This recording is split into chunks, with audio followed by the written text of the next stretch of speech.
Welcome to Enter the Labyrinth. And first off, we're just going to jump off and say happy birthday, Kendall. Like, how old are you now? 34. 25? Oh, man. Feels Yeah. great to be young, doesn't it? Oh, man. Well, now that we've said happy birthday, let's just get to the terrible news. One of many terrible things. Pixelborn's getting shut down. Boo. Yeah, that was not good. I found out while on stream. I just walked away. Like, oh, man. My son was right next to me. I just wanted to like start yelling and swearing. I couldn't do it. I walk away. My kid just like follows me back there. So I couldn't even get away to like do anything.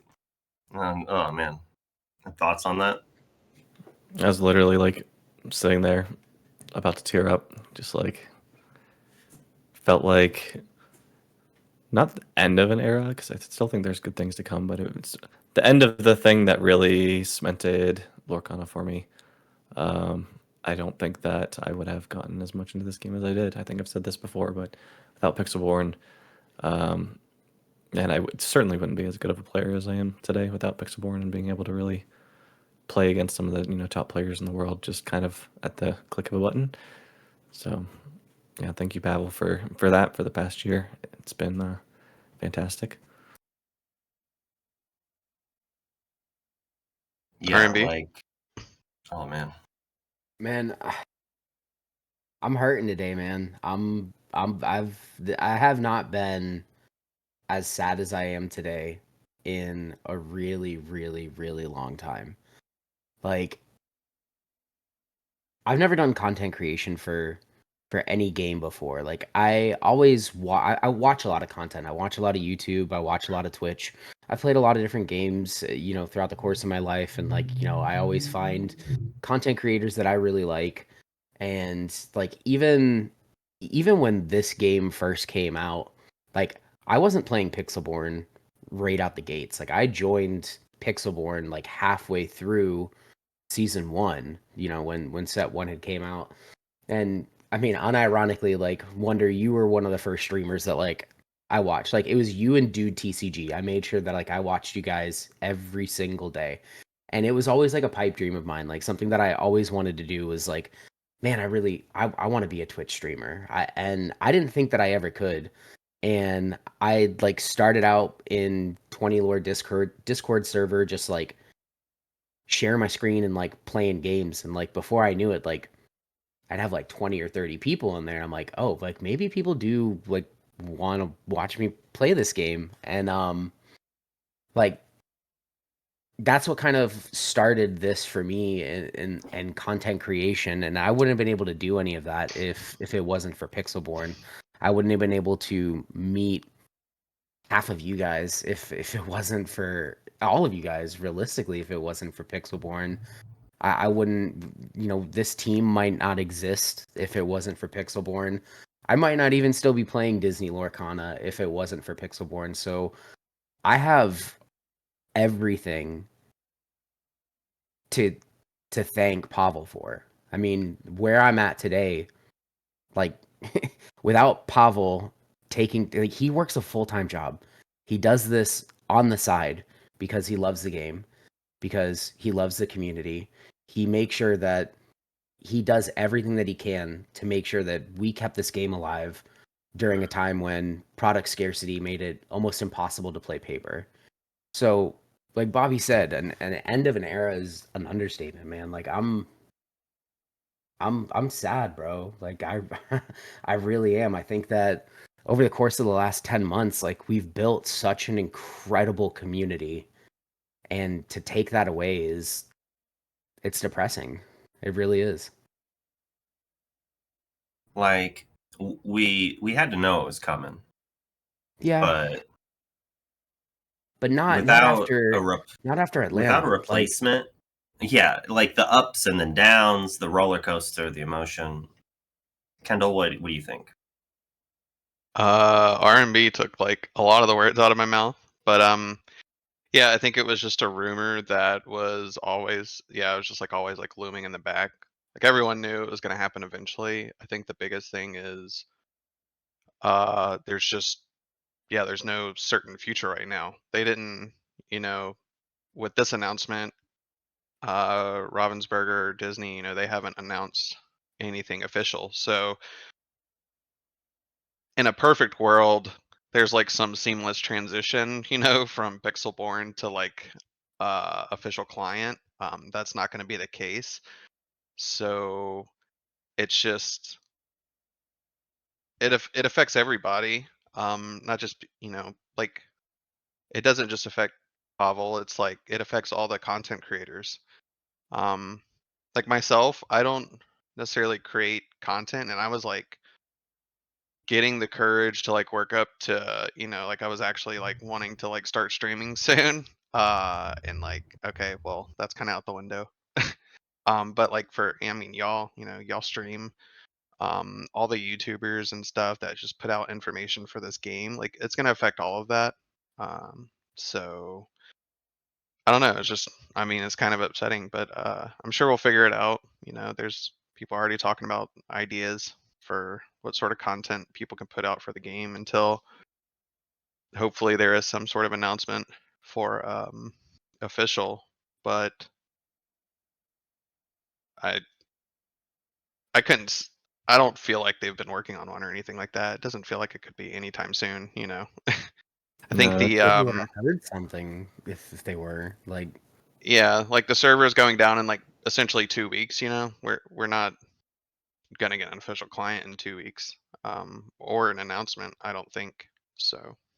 it's a sort of Hey. effort that takes normal sort of business over a year at least to even get something out in alpha or beta. Like the amount of red tape and sort of structure that a business has to do to bring that sort of software out is, a lot more than just someone doing it as a passion project.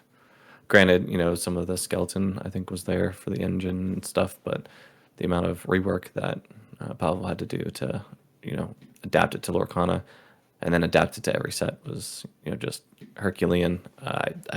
I'm a software developer as well, and I can only like imagine the amount of work, that he had to put in to do those sorts of things. It's not something that I think that, I would have been able to do as consistently as him, and I spend a lot of time playing the game. So, as much as he loves the game, he was putting in the time that he could be playing on his own client into, making it better for other people. So, but yeah, I don't think we'll see anything from Disney or Ravensburg anytime soon. It's not even just that though. Like you have to think about some of the downstream implications of this. Like I think we can all agree that Pixelborn for the last 10 months has dictated the paper meta. The amount of games that transpires and takes place in Pixelborn supersedes that of any number of leagues and paper tournaments combined tenfold. Like, and it's not even remotely close. And I think that we're moving into very dangerous waters in set 4. I think that there are 2 breakout decks that have really stolen the light in set 4. The red blue Icy Sisu deck and the Bucky discard decks. And without a way to get a large quantity of games on a variety of different deck archetypes and trying to test out different cards, deck designers are going to have a very, very difficult time interrupting what we're moving into, which is a tier 0 format. So likely if we don't have a replacement client, like the next 3 months meta, it's not going to be fun in my opinion. I've seen the take that it definitely gives an edge to teams as opposed to like a regular person, that could test on their own on Pixelborn. And so teams are still going to be able to test with each other because they're still going to figure out a way, like whether it's webcam games or whatever. But not everybody has that opportunity. Not everybody can go out to league. You don't get the same sort of competition in your league play. At like even if it was stiff competition, like a league is 3 or 4 rounds. In the time it takes me to drive to league and come back home and play that night, like I could have played 100 games on Pixelborn or whatever. So I think it Yep. hurts like the average player as far as their ability to test for the upcoming challenges and any sort of meta changes and stuff. Yeah. Yeah, I, the best case scenario is you like live in the area that Derek lives, where you have Jeebus and the Lorcana twins. Like you could maybe go to your once a week local and 4 rounds in a row play against some of the best players in the game, and then get some good experience. But you get to do that once a week Right. and one match per, like where if you had the ability to play Pixelborn, you wouldn't have to travel to meet up together. Like you wouldn't have to live in an area that has all these players. Like I remember when Lorcana first came out, there was all these 1Ks and 2Ks by where all of you live, you lucky, lovely people. And I'm just like sitting here in the middle of Nebraska, just like drooling at all of the Lorcana I can't play. I really wish I was able to be able to go to Denver. I think was the closest thing to me, and like not everyone lives in an area where you can actually do it. Like without Pixelborn, I probably would not be playing Lorcana. Like at this point, just because of lack of availability for cards, lack of competitive play. Like I'm a very competitive person, and I'm not saying like the players around me are not competitive as much as like the structuring is not set for maximum competitive nature. Like it feels bad beating someone's small child that they're trying to bond with their kid at this new like Lorcana event, right? So people are saying, "Oh, Pixelborn's taking away like people from playing paper." It's like, well, do you want me playing in 3 locals a week against small children and breaking their dreams? Like, uh, it, I mean, sure, playing locals occasionally is fun, but like I've had people complain about me playing competitive decks at So have I. locals, and it's like, and Pixelborn, that everyone's playing competitive. Like it gives you an area for the competitive players to play without destroying like the thing. The only positive is that the meta doesn't instantly get solved. So for some casual aspects at a local meetup, the first few weeks after a new set releases, it will be fun and more creative. But you're still going to have people making content about new decks. You're still going to have YouTubers making decks with real cards. Like the meta will still get solved. People will still net deck, and like you can't get rid of that if that's what they're trying to do. But it could hopefully increase that. Like I'm just trying to think of some of the reasons outside of just like they have to protect their copyright, because if they don't, then like it can be seen as them not thinking it needs to be protected, and then they'll lose copyrights and such because capitalism, who knows, people Yeah, for smarter me- than me can take over. For me, the issue is like if I want to go to a place where a lot of people are playing meta decks, there's, a lot of people there, it's an hour away from me. So, and it's at 1 p.m. on a Sunday. So I literally have to spend my entire Sunday, to go play this game. And like, I think it was Kendall said, or somebody said, you could play 200 games in that span of time, or 100 games, whatever it was. Yeah, you can get a lot more repetitions when you have an online client available, and you don't have to necessarily spend your entire day driving to somewhere and playing. Now, I get it. I love the interpersonal, relationships that I've gained, playing with local players and stuff like that. And I wish my closer locals fired anymore, but they just don't, unfortunately. So, it's just kind of the boat that I'm stuck in, and I'm sure quite a few other people are as well. Do you think Pixelborn closing is magically going to make your locals start having a population again? No, Do you think that's what killed your locals? it's not what killed my locals. I mean, there were a couple times when I didn't go because maybe I was playing a TIA tournament or something, which meant that I made day 2 or whatever.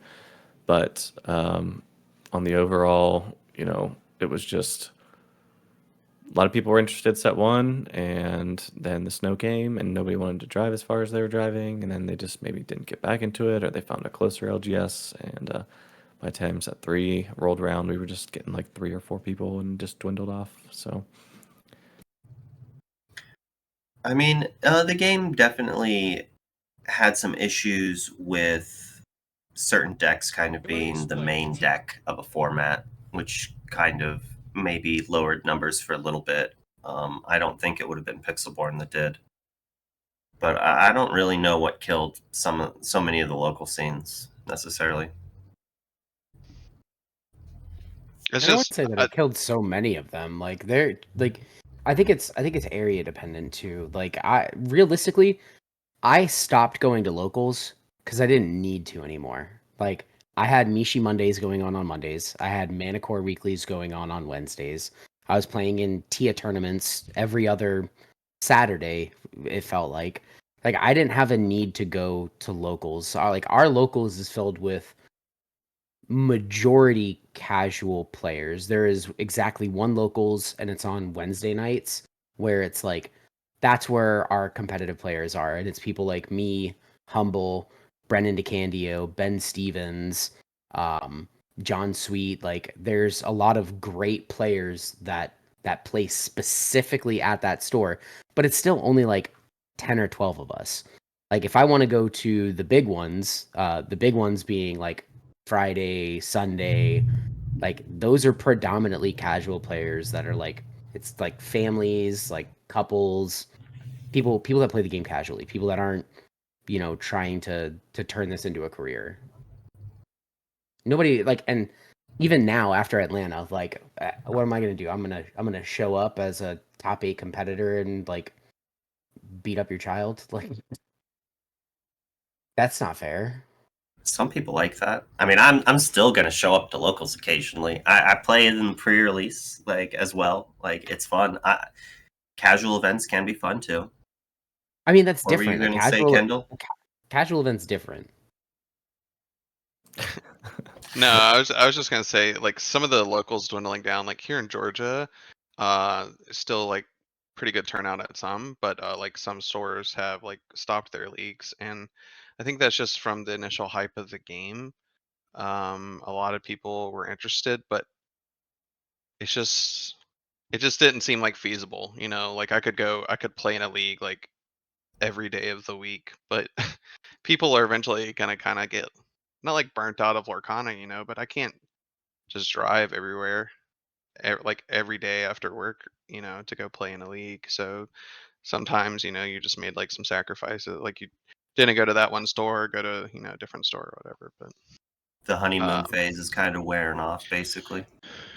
yeah, but like obviously there's still a huge interest in the game, like with these 2,000 people tournaments that just happened. So Yeah, but you're not gonna bend over backwards, cancel other events to play 5 days a week. You're gonna be like, okay, I'm fine playing my 1 or 2. Like, and so as you're saying, like you could play a local every day. Well, if everyone cuts down to 1 or 2, they might all bunch on one, which could kill 1 or 2 local scene or local days. And they cannibalize each other with the few remaining players. yeah. speaking of 2,000 person tournaments, I was just about to say, speaking of Atlanta, minus our team captain, Aaron Rubin, Lorcana bro, who is tired. He's tuckered out. He needed to take a nap, bedtime. All of us here actually did well.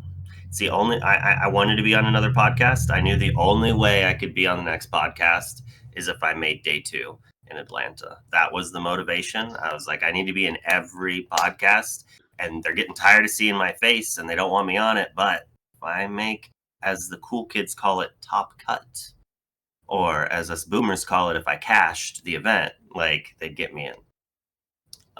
Let's start with the most important person. No, I'm not, because he helped me train for the event. And without him, and without RMB being an amazing person, and we split in the event, if he had just crushed me 0-2, I would probably not make day 2. I would have been at like the 43 point. But my teammates are awesome. Which of you would like to talk first? Higher seed goes first. That's what I. I mean, I don't even know what to say. Like, it still doesn't really feel real. The road to getting there was like so difficult. It's so difficult.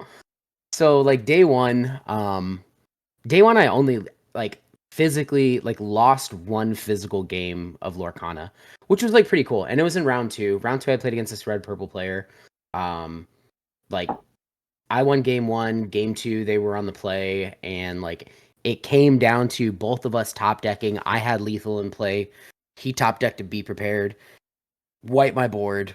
I ended up drawing in along came Zeus. I passed my opponent. He drew a rabbit, which drew him into a friends. He drew 2 cards. It was Castle Olaf, so he like goes Castle Olaf, attach the Olaf and the rabbit to the castle. I was like, okay. I draw for turn. It's Popsicle, play Popsicle, draw Beast, play Beast.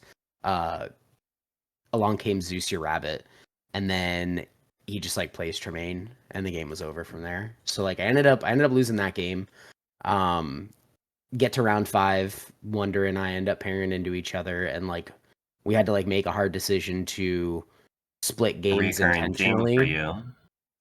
Yeah, exactly. I always pair into the homies. Like it doesn't matter. I could be at a 20,000 person event. Like I'm still gonna pair into a homie sometime between like rounds 3 and 5. Like it happens every single event. So like we made the decision like, hey, let's take an intentional split here. There's still 4 rounds. Like we both need to get between like 2 to 3 more 2-0s and we can guarantee locking day 2.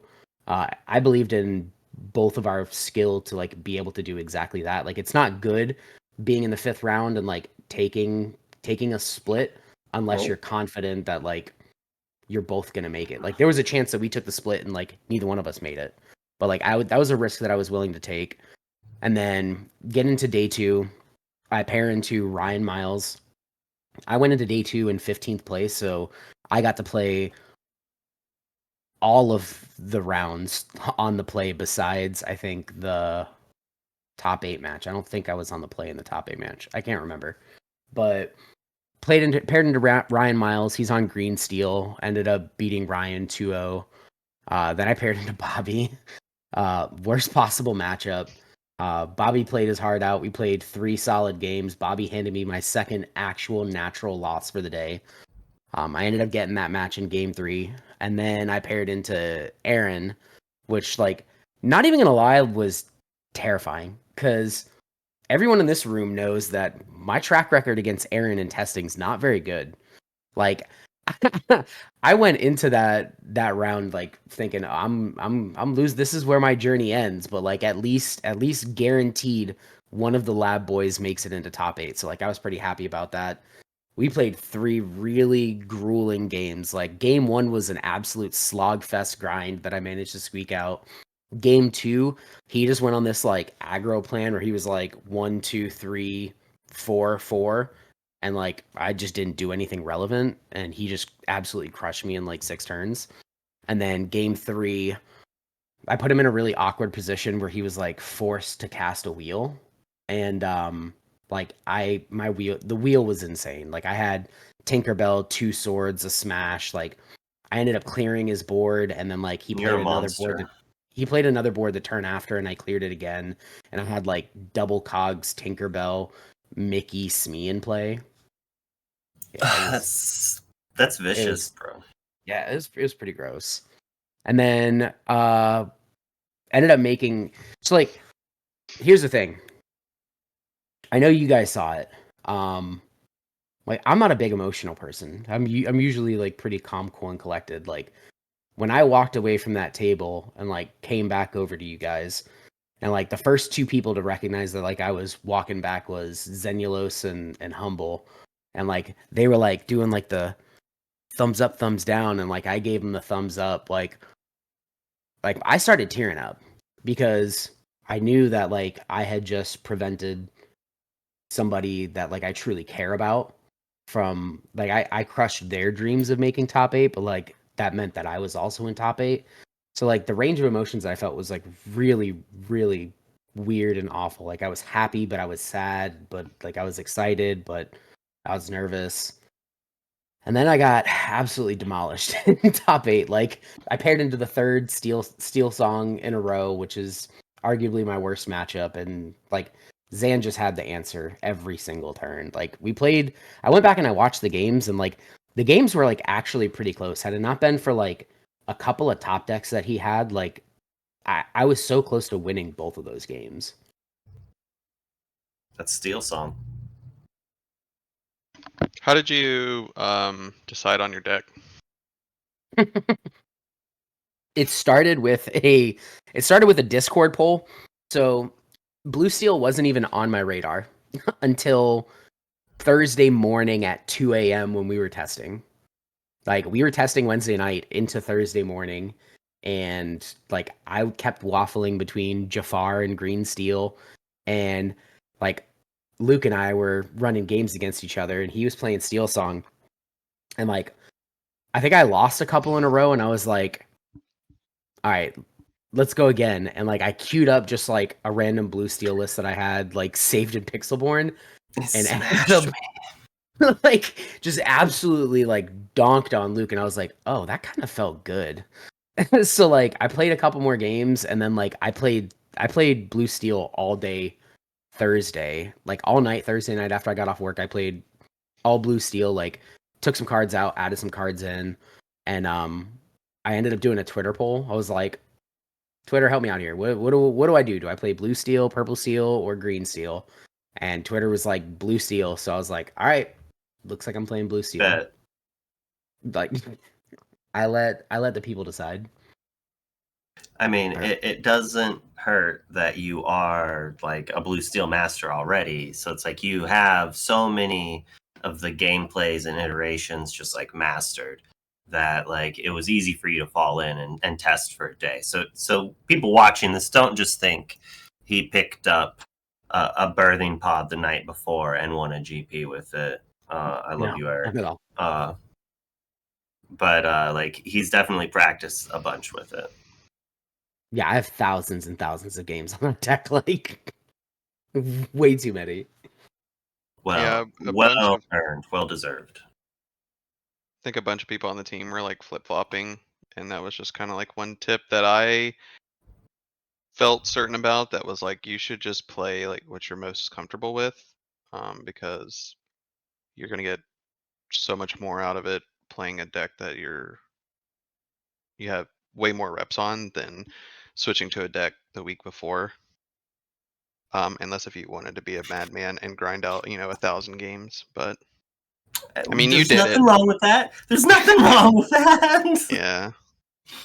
Everyone has their own techniques. My autistic butt is just like, let's put it off till the end and then like go crazy the night before, only get 3 hours of sleep every day.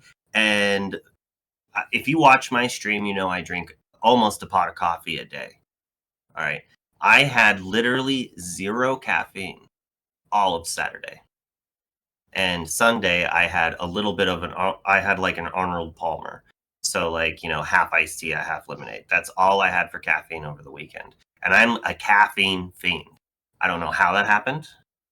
Why didn't you drink coffee? Like I drink coffee both days. Well, my bidet was not with me. I'm sorry. Like, that's why I was not drinking coffee. Come on. Anyone who drinks coffee knows, like, anyone who's at that convention center, like, yeah, the event, there were lots of amazing things about it. And there were some very, very bad things. And one of the worst things about it was the 1/3 ply toilet paper that convention center gosh. had. John Wayne toilet paper. Yeah, dude, it was like wiping with a myself. plastic bag. It was terrible. I have a bidet. I buy the like quad, like maxi pad thick toilet paper. Like my plumbers hate me, but like my butt loves me now. It hates me after that weekend, by golly. But on more pleasant things, I mentioned on the other podcast the other night, I did not see a single person not wash their hands. And that's amazing because at Magic GPs, there were so many filthy people that would just not wash their hands walking away from urinals. And everyone was washing their hands, and that was like amazing. That is a positive thing. And I mean, like, even post-COVID at Magic events, I've seen people be slobs. So it's not just like a learned thing post-COVID.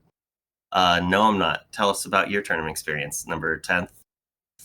We went into you were 10th place going into day 2, right?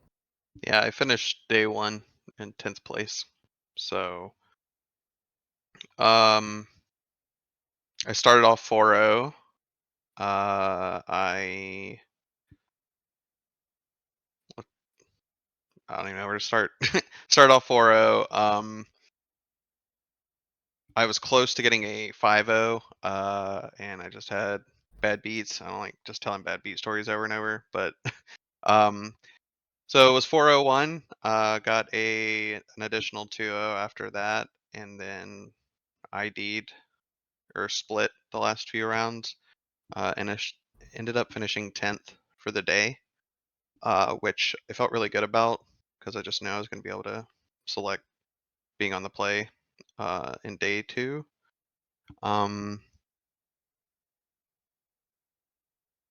As far as deck choice goes, I mean, I was just always going to play red purple, so I was able to help y'all No. test with whatever y'all wanted to do, or play against red purple when all the flute players on the team wanted to just feel like winning a match after they got tired of losing to blue red. Which happened a lot. So I mean, much. yeah, I felt very confident in my ability to obviously play red purple. I was more so worried about the getting 2-0s. And that just ended up not being an issue for me. So that was like I wasn't, nervous about as far as like deck choice or tournament. I just knew I needed to get 2-0s, and then if I can make it to day 2, I felt like pretty good as far as chances go. Specific deck, um, like deck building choices wise, like as far as like call of the meta, I felt like I adapted my deck. And what I mean by that is like the biggest thing that I did to my deck was take out teeth. And my reasoning behind that was that I felt that like the only reason why I play teeth was Amber Steel, and I felt like it would be like the 5th most played deck, and it wasn't going to help me get 2-0s against all the other 4 decks, being blue red, the mirror match, red purple, green steel, and green purple. So I took that out, and it ended up working out for me. Like I didn't play against Amber Steel at all day 1, so I felt like that was very smart of me to do that. The day 2 decks kind of surprised me when that number came out. It was something like 15 or 16 red purples, and then like 14 amber steel, uh, and then I think there was only like 6 blue red. So I think it was like 13 green steel, though, was the third one.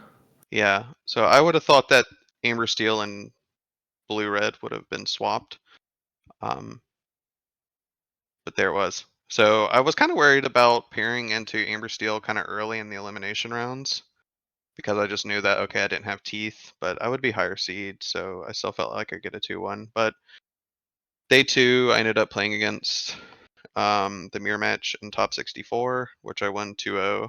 That was Ben Stevens. I think you mentioned his name earlier. Yeah, he's RMB, one of my locals. Florida local for you. So he was a cool guy, but he said that he wasn't confident in the mirror.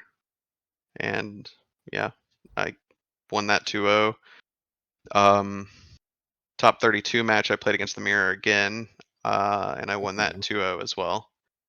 And that guy's list was pretty interesting because he had played no Be Prepareds. He played just a couple scars. And earlier in my testing for Atlanta, I was testing a no Be Prepared list. I just played like 2 scars and 2 Dragonfires.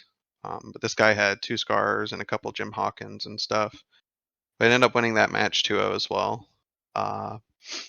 So queued for Continentals, Nationals. I think they're called Continentals. Yeah. And playing my top 8 match against Zan. And yeah, it's kind of bittersweet because I've had a really good record against Zan Like I hadn't lost to him up until this point, and I knew it was going to be tough because, like I said, didn't have teeth. So we had really good games 2 and 3.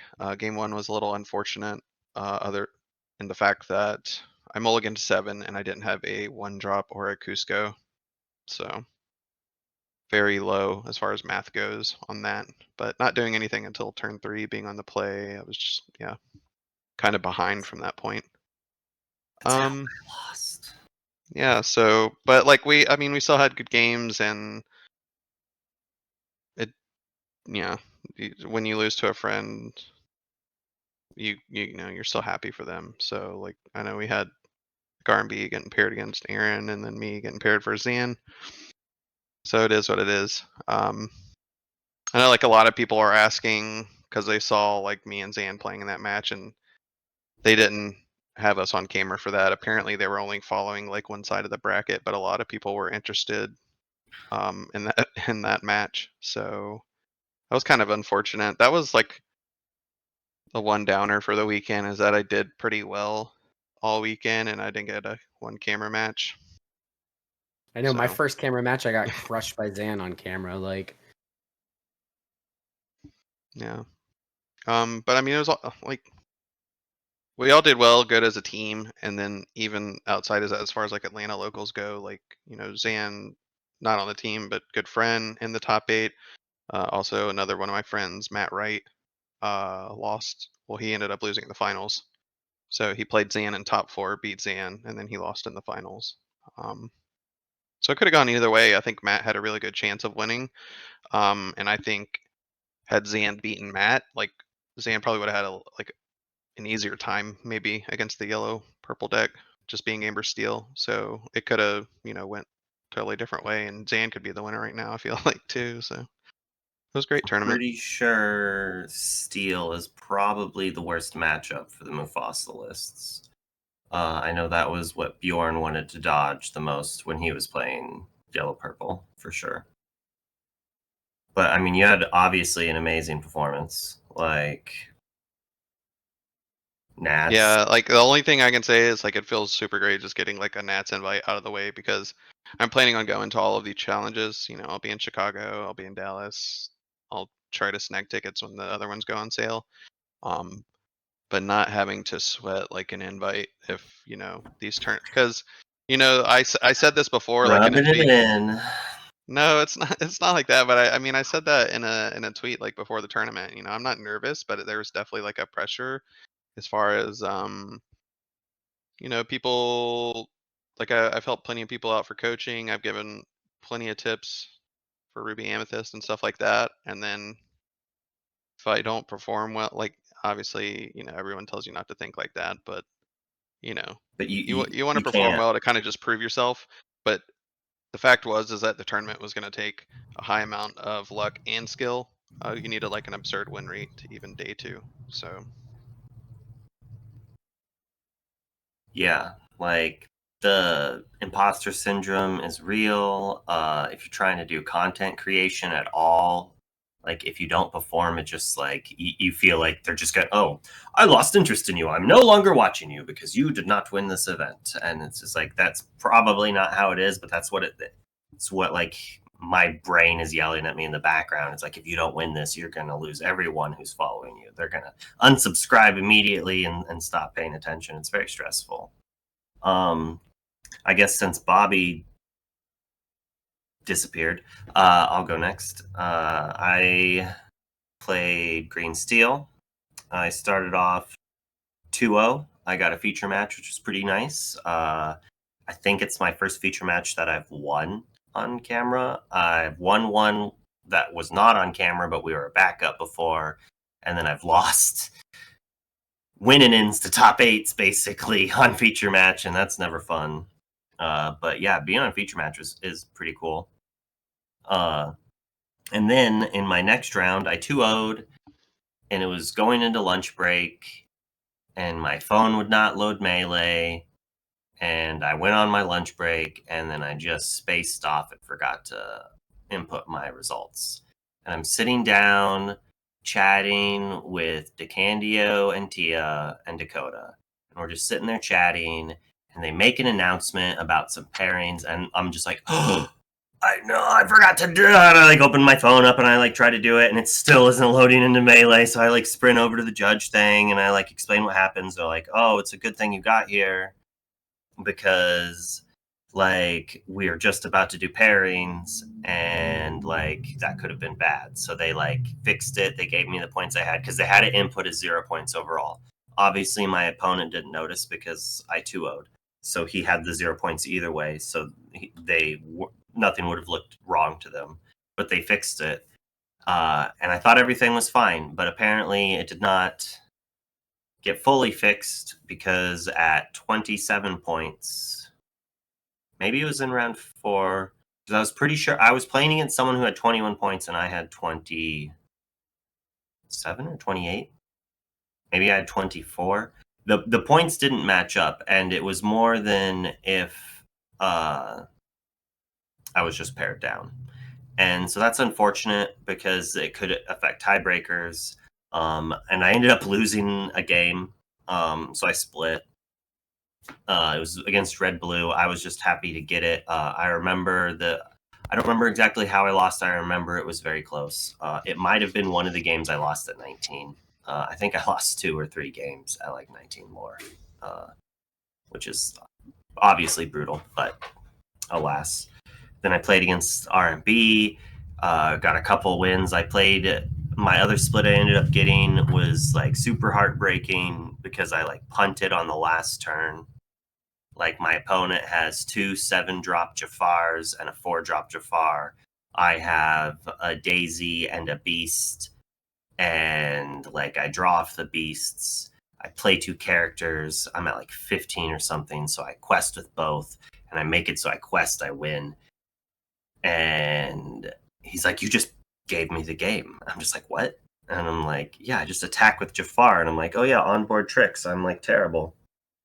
Like, so when someone says that someone who wins and does well at events doesn't make idiotic plays as a reasoning as to why someone might be cheating, just remember, people are stupid. Occam's razor, don't assume malice when stupidity works. Like, I just walked into it, right? I just punted. Luckily, I didn't let it shake me. I did get game 2, another really close game to split, and then I 2-0'd twice, and then was able to luckily split games with Sarek to make day 2, which is awesome. Shout out to Sarek, who also made top 64. And then in day 2, after another night of almost no sleep, that's one of the worst things about Atlanta for me is I felt like there was not enough time to sleep and eat. They gave us lunch break, which I don't know how you guys feel about it. I hated it at the time, but looking back on it, I think I might like it more than I did then. Like, having time to eat was nice, but realistically, the rounds were going so long. Like, I still had time to go get food if I needed it. I had plenty of time. And the event went so long that was like irritating. But I think it is a nice type of culture to start adding to the game, is to give a break some point to get some food. Because I'm sure there was a lot of people who did just not eat like that whole day. And that's just not good, people. But anyways, day 2, I played against Red Purple. I played against Dakota, who I had, if you watched any of the tournament things, yeah, like someone that R&B knows and I've chatted with before on stream, like we did through the TIA events with DeCandio. And as I was saying earlier, I was chatting with him when I found out I was a silly burrito and just messed up. And we went into 3 games, like 2 really close games. Both of the first 2 games, it could have went either way with just a couple good draws. And I end up mulliganing my hand in game 3. I keep 1 Merfolk, and my first 2 draws on the play are Merfolk. Maybe I was on the play. I kept 1 Merfolk, drew 1 Merfolk into my mulligan, and then my draw for turn 2 was the 3rd Merfolk. So I went turn 1 Merfolk, turn 2 Merfolk, and then turn 3 Prince John. and like I won that game. Yes, I definitely won that game. Is like heartbreaking for Dakota to go out that way, but it's like what I needed my deck to do. I mulled for it. And then the next round, I played against Matt, who we all know got second place, so I didn't win. We played 2 really close games. We each split 1-1, and then I'm on the play for game 3, and I don't have I mulliganed 5 cards. I can't remember what I kept. I think I kept an Ursula, maybe an Ursula 2. I don't even know what I kept. I mulliganed a lot of cards, most of them, and I did not draw a 1-drop, so I did not play a 1-drop. I played an Ursula 2 on turn 2. I did not draw Flynn. So I had like no relevant plays. And then on turn 3, I did that. But when I Ursulaed him, I saw Maui, Maui, Castle, Castle, Fox, Rabbit. And I'm just like, oh, I'm losing this game. And yeah, I lost that game. It was at least adorable to see like how he got a little excited when he started winning, because you know, like when you're like, it's so much pressure is put on you, like you're playing a game for thousands of dollars, and you're like, oh my goodness. I mean, that was a big match too. Like that was that was for the Nats invite, yeah. So. Yep, it was super big, and it's just like he's just like, I'll move it here, do it here, and he did actually make a mistake because of it, which he mentioned later. He like forgot to a quest with an Yzma. And when he did it, I was just thinking, I was like, man, he's playing so defensively right now. I'm like, he has it in a bag no matter what. And he's like, even like trying to do this defensive play. I mean, and later he's like, yeah, I definitely should have quested for 2. It's like, yeah, I thought it was something interesting. I just thought maybe you're being tech, but it didn't matter. And he got it, and it was well deserved. He played like rather than that one just like trash time mistake, as we like trashed like the games in the bag mistake. He played so tight and so well. Like there's obviously no reason why he wouldn't have made it as far as he did. Like it's obvious he made it so far because he's good at what he did. It was unfortunate for him to have to play against a deck that was like geared to beat him in the finals, which we would be saying about the yellow purple if they had to play against Zan in the finals, because like Steel Song is geared to beat up on Mufasa in a manner of speaking. But yeah, I ended at top 32, which hopefully some foil promos make my life better. How about you, Bobby? How was your tournament run? Yeah, so it was overall good. Yeah, I disappeared for a bit there because my internet just decided to go away. So I had to restart my router. But yeah, so it was good. I started off 4-0. I think it was green steel, red purple, amber steel lanterns, and another red purple. And then I matched into green purple, which I love to see across the table from me. But game 2 got away with me. We were in a top deck battle, and I top decked, I think, Shmi into small Robin Hood and small Cinderella. And he top decked 3-drop Ursula into Friends on the other side. And so the next turn he double sang Friends, and then got another Friends, and then double sang that, and had a grip of like 8 cards. And I think I top decked a big Robin Hood and put it down, and then he double sang Mother Knows Best, and just threw off all of any tempo that I had. And then I play the big Robin Hood again the next turn, and then he double sings another Mother Knows Best. So I think he had dropped a castle somewhere in there as well. But it was just not a game I was able to come back from there. But that was the only game that I actually lost during Swiss. I came off of round 5 into round 6. I got matched up against one of my locals, actually. It was the same local that I had taken out in a set champs top 8 match. And I felt really bad because I took a stitch from him last time, and then I took a 2-0 from him this time as well. So I was 5-0-1. Then I went to the next round, matched into Sarek, and Sarek and I intentionally split, and I was just able to intentionally split from the rest the last couple of rounds there. And it's controversial to some people. I don't have TCG experience in the past. In my brain, I kind of think that way too, but at that point in the day, I was like, if I can just intentionally split into day 2, like I'm just going to take it because it's been such a long, rough day already. So that's what I did, and I did dodge red blue all day the first day, which is good, and I got paired into it the first round of top 64.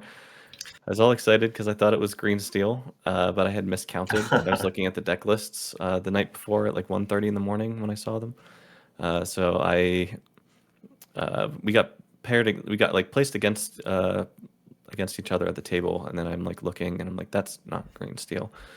Uh, but I ended up taking it. The seed advantage was very important for me there. I was on Amber Steel Flutes, and I got to go first because I was higher seed in game one. I turn 3 shift Robin Hood wheeled.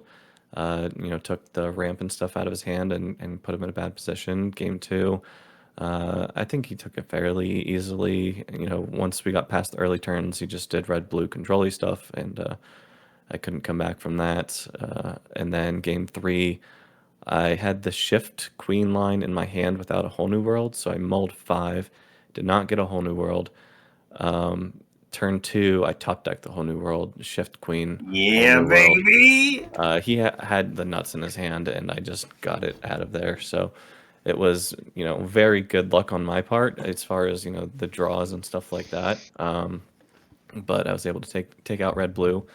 And then in the top 32 match, R&B gave some spoilers there. I paired into him.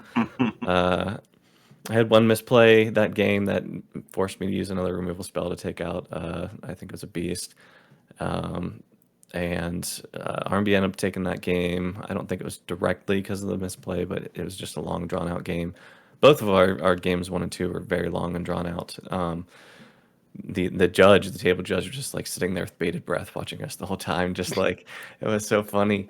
Like, he told us after the match, he's like, I learned so much from those matches. Like, those were so good.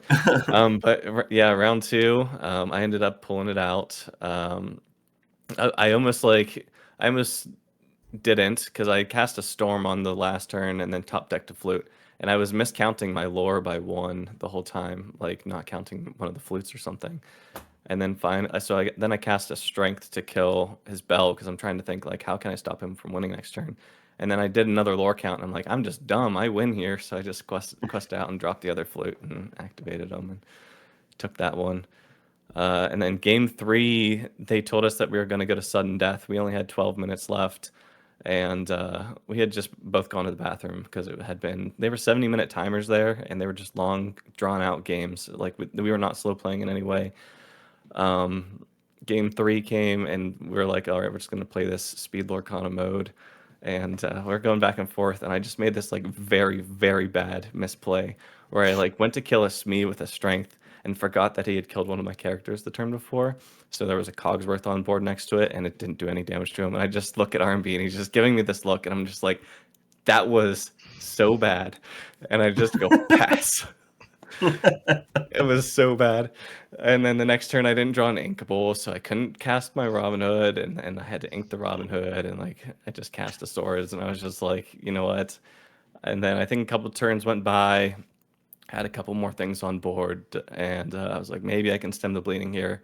And he just drops a tank and then sings swords, and I just shook his hand. I was like, if I had to lose to somebody, I'm glad it was you, R&B. But yeah, so top 32. In my first big TCG event like this, and I can't be mad about the performance, and glad to have lost to a teammate, rather than somebody else. 3 of us got paired in the same quarter of the bracket. It was just unfortunate, but yeah, it's a good time. R&B the Reaper How'd you beating pick your- 3 teammates. Yeah. The only plus side to that, like, it sucks having team kills, but it does advance someone. Yeah, one's guaranteed. That's literally the only positive from it, but it's very real that we could have just all dodged each other and then like all get eliminated. So We could have Or all get won. top 8. yeah, I mean, we could all obviously won we too. didn't, because I failed. I did not win my 32. But how did? But I mean, how did- if you think about it, though, like we had 8 players in this event, and 5 of us converted into the top 32. The top 32. 5 converted into the top 32. Not only did we make day 2, all of us won round 1. No, yeah. I wasn't here for the last podcast, but I watched the podcast, and y'all's predictions were like 1 or 2 people into day 2.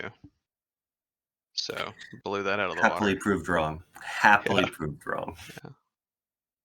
I mean, I think most of the big teams had all right showings. I think Forbidden Mountain got 3 people in top 64, 7 in top 128 or something like that, where we had 5 in top 64 and 6 in 128.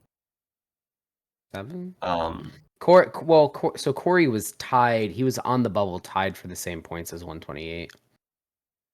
hmm. So 7-ish. Didn't Bannable get a let it go too? Bannable was the only one in the 128. Yeah. There's 65 to 128. Yeah, so I think Humble was like 150, but it was the same number of points as 128. So they extended the promos to everyone So he that still tied got the one. same. I'm pretty sure. Oh. I might be wrong, but I think he got one too. I mean, I would count that then, because like realistically, 65 to 128, you're not making, you can't go farther, right? So it's like the same thing. So sure, I'll say we got 7 in there. Then that's good. Ties us. Speaking of tied points, I think it was absolutely obscene the number of people that bubbled both in Atlanta and in Lille.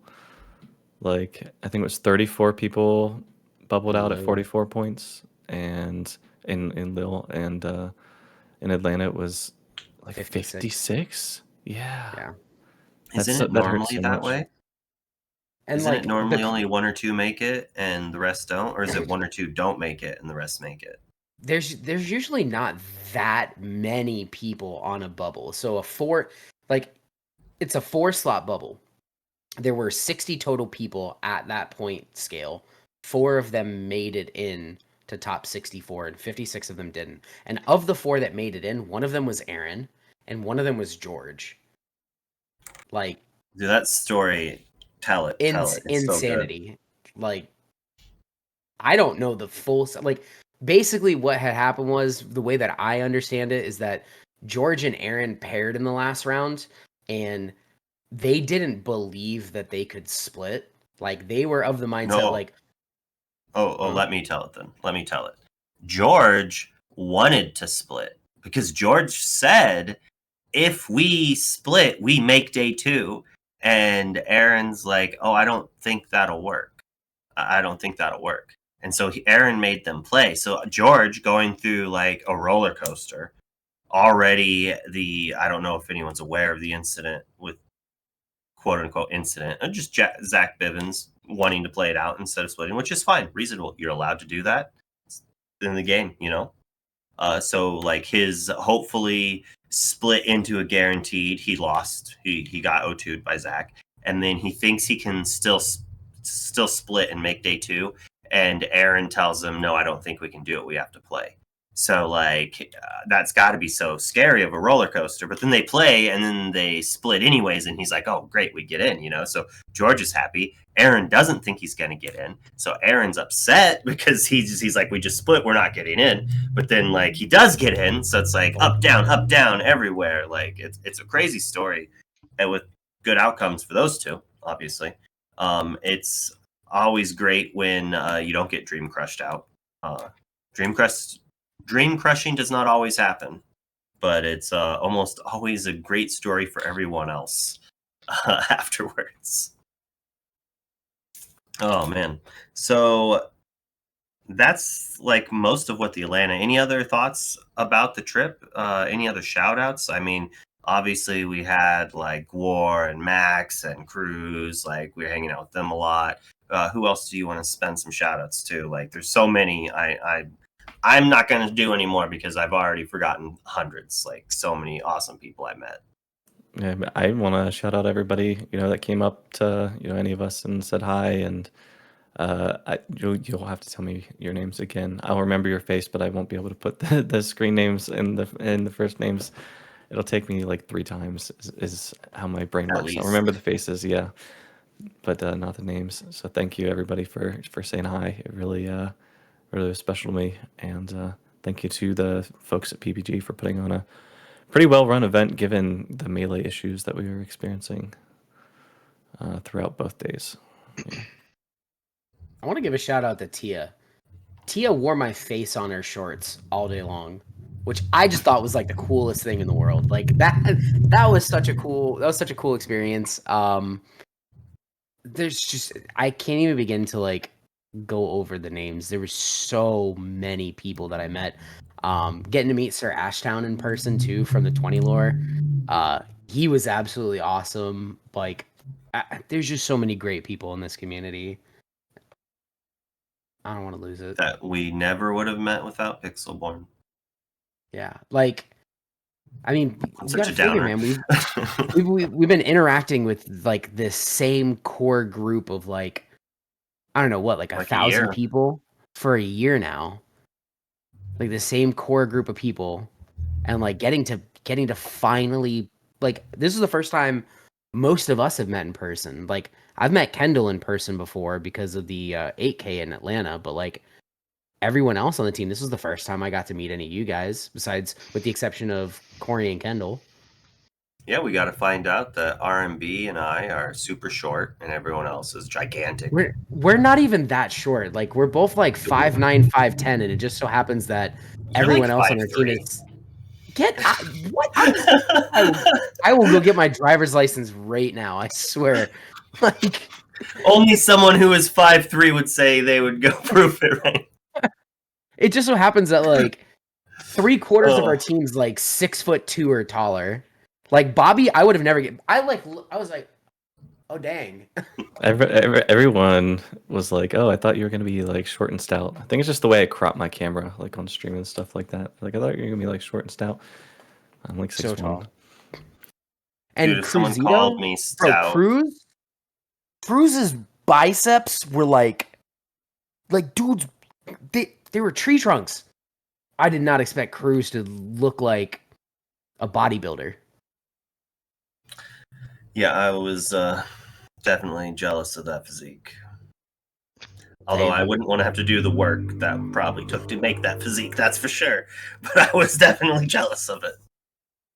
Need to start redeeming more push-ups in your channel. Bro. One person redeemed push-ups in real life. I gave them 5. Or not push-ups, squats. I gave them 5. Too many people were watching, so I stopped. It's like these nerds were body shaming me for exercising. Yeah, I'll give shout outs, I guess, to the people that came up to me. It was cool meeting a bunch of new people in person. And there were some people that were interested in meeting me. I think I posted that, like, if you see me or want to come say hi, like, feel free. I'll say it here in person that I might look scary, but I guess, like, you can come up and say hi to me. So I'll be in Chicago, so same thing. If you saw me and you were too scared or something, I'm down to always talk. And then second shout out would be Jeebus. He was cool to hang out with. I hosted him here. He got to hang out at my place. So it was cool just having somebody to go back and forth with to the convention. And yeah, lastly, the last shout out would be to Charlie's collectible show, just so y'all know. 10K at the end of June here back in Georgia. So if you liked Georgia, come back. Another big this is cash tournament, 10K and a 2K. So it'd be cool to have a bunch of people come out for that. Georgia needs to up their water game. Your tap water's nasty. I don't know any human being that drinks tap water, anyways. Well, if you have good tap water, you drink it. Like. I wanted to add a little pun in there too. That I mean, it is. I don't know. It sucks about Pixelborn. If Jeebus watches this is the second game that Jeebus has streamed that has died. Because I watched Jeebus when he played Storybook Brawl. So I'm not, I'm not gonna say it. But At least he wasn't invited to like my The buddy, Bahamas. my buddy Yeah. I think he Gavin. had like a world's invite to the Bahamas or something for a storybook. I think it was My buddy Hawaii. Gavin was also invited to that same event. Like, he was so stoked for that. Like, so much money that they were both basically promised. Just like I think they were guaranteed like thousands of dollars plus the trip. Like, you didn't even have to place that high to like get the money. It was like a dream come true for them, and it was just like smashed down. Who are your shout outs? Oh, I shouted out a few people. I shouted out someone like I feel like if I continue to shout out, I'll forget people. But there's so many. Like, I mean, I talk to them every day in streams. I got multiple people to tell me that they saw that I was too busy to come up and talk to, and it's like, you can still come and linger. Like, real life lurking, everyone does it. Like, that's why the groups of tables will get so big. You know, it's like always welcome to say hi. It was pretty cool having people like yell wonder from across or whatever. Like, that's all big. Like, being known is pretty cool. Shout out to Arma.gg for these killer jerseys. I know we talked about them, but they surpassed my expectations. I thought they were super nice looking. I think we were definitely the swaggiest team at the challenge. Oh yeah, for sure we have the best jersey in the competitive Lorcana scene right now, hands down, bar none. Shoutouts to 20 Lore. Got a cool play mat. I think most of us did interviews before Ashtown ran out of battery. So you'll probably be able to see some of those at the 20 Lore Discord or their YouTube as well. Man. Are we gonna talk about Shout out Chicago to before we go? Oh yeah. Yep, definitely. I was gonna say shout out to all the people who like I didn't get to meet that I wanted to as well. Yeah, so set 4, Chicago. Diablo, Sisu. What? I mean, I feel bad because this is what we talked a lot about on the last podcast, but I still think it's relevant because it hasn't changed. I mean, it's very, evolved very. a little. I mean, yeah, there's Like more 3 people cards. Some of the decks have changed by 3 cards, as Wonderland says. Some people are running maybe a little bit of blue steel on the ladder now, but it's very, very tough to build a deck that is good into both the green steel and red blue decks. So I think that's what everybody's really racing to right now. So, Kendall, what are you looking at for set 4? Ruby Amethyst. Shocker. I don't know. Well, that's my first go-to, but I think the meta. I think Diablo is the best card in the game, so I'm open to playing that card. That's all. I guess that's all I gotta say. Like, I need to test more. I'd love to play Ruby Amethyst if I felt like I got it in a good spot. Like, I'm already good against red blue, but I feel like the green steel matchup got worse from like the set 3 variant. Set 3 variant almost felt favored against most players, and then it was like close against like good players. I mean, set 4 goes back to Bucky Discard, which was what Zero Skater had really pushed into the meta to beat red purple in set 2. And not everybody could play it to the skill level that it took to beat red purple consistently, but the really good green steel players in set 2 could. Farmed them. Yeah. Yeah. So I need to test more. I've had a lot of things going on, but just comes down to testing, and that goes back to our point in the very beginning of the podcast that soon that it's not going to be like that. So, yeah, just soak it up while you can, I guess. And then it'll definitely be more difficult. But yeah, so Ruby Amethyst. But I can't deny that like Diablo is like the boogeyman and the best card. And from previous TCGs that I've played, I'm kind of like always just play the best deck kind of person. And so I mean I just can't argue with the fact that Diablo is the best card. So I don't know. I'm We'll see. interested. I'm interested to see what other shells come about with Diablo. Because Well, I know, like, now it's just green steel. yeah, I know green steel is obviously the most popular, but I said this in another podcast too, but like green, like I would have interest in playing green purple just because it's like I like the purple engine, the Mim Merlin engine. So, you know, if I can play the two best things in the game, in my opinion, like that'd be cool. But yeah, we'll see. Hello,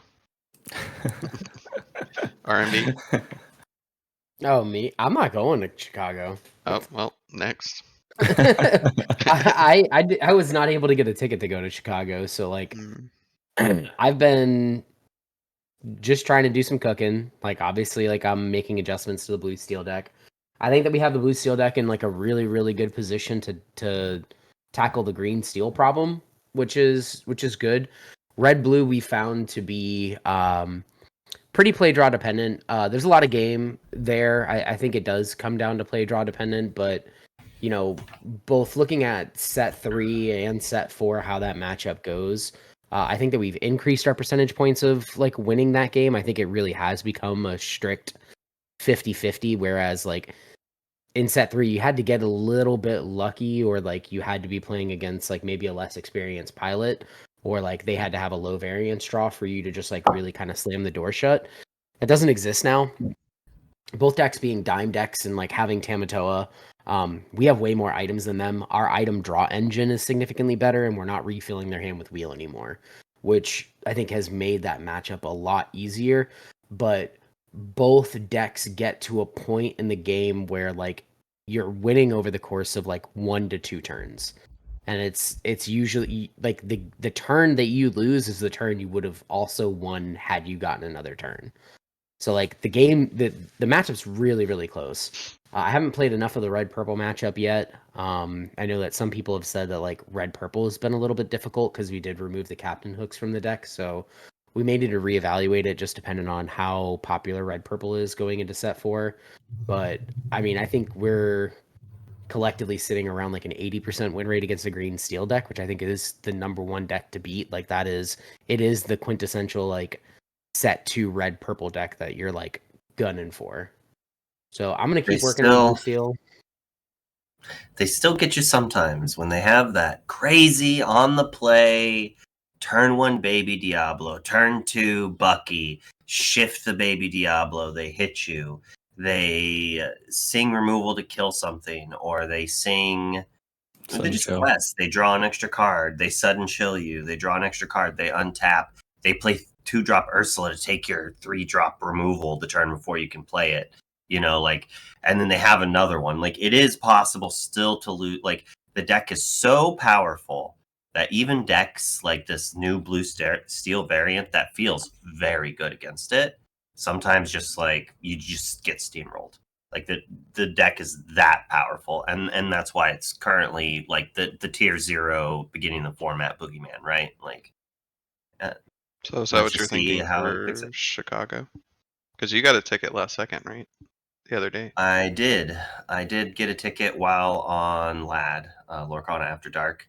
DeCandio was like just mentioned Eventbrite, and I just like looked over, clicked my little link, opened it, and normally where it said waitlist, it said ticket plus minus. I clicked plus, I clicked checkout, and I went my merry way.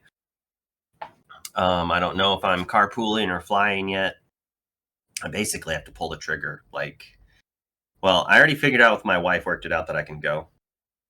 So I don't think I'm going to be refunding the ticket. I think going to Chicago is 100%. How I get there is really there. I have no idea what I'm going to play. I don't own any Diablos.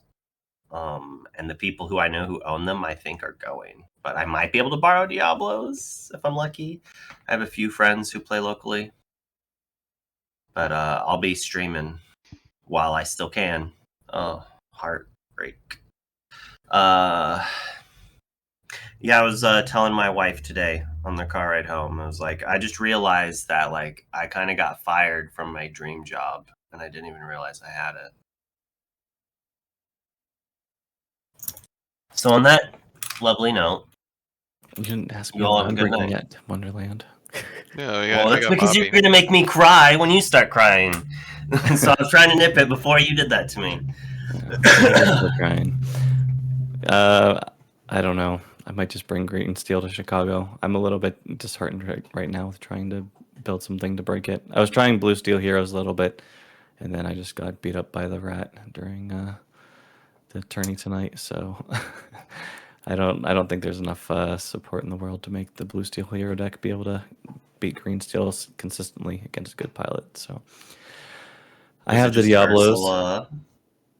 I mean, it's Was it just everything. Ursula double singing songs, or just everything? Yeah, just double singing songs and being able to remove and discard, and that deck, the Blue Steel Heroes deck already doesn't have good draw. So once you're down to nothing, it's just down to whatever you top deck. So might be on Green Steel. I don't think, as much as I'd like to play another like Steel Song deck, I don't think that like the Hero Song is where it needs to be in order to beat Green Steel and Red Blue and stuff like that.